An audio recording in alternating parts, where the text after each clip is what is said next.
удобно. Из дома на работу и обратно Айгуль Халикова добирается на метро. Говорит, это быстро, но в последнее время утомительно. Все дело в том, что на кассе не отпускают в одни руки несколько проездных монет. Оттого и очереди в часы пик.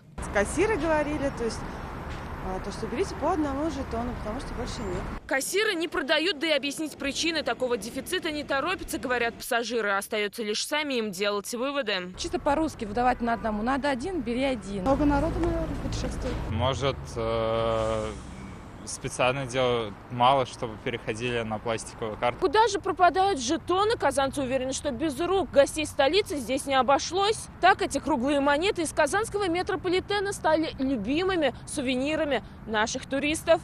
Мнение о том, что подобный дефицит жетонов вызван специально среди пассажиров подземки, гуляет давно. Все для того, чтобы перевести всех на проездные карты, убеждены они. Реальные случаи отказа продаж подтвердили и в самом метрополитене, но то, что дефицит может быть кому-то на руку, опровергли. Все жалобы, которые к нам поступают, мы работаем, проводим с операторами, кассирами разъяснительные работы.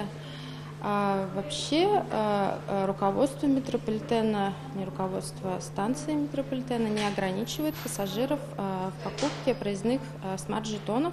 Если вам не хватило жетонов, то можете оставить свою жалобу в гостевой книге метрополитена. Нас заверили, проблему решат. Динара Камалова, Ильшат Мухаметов, Александр Лобанов, ТНВ, Казань.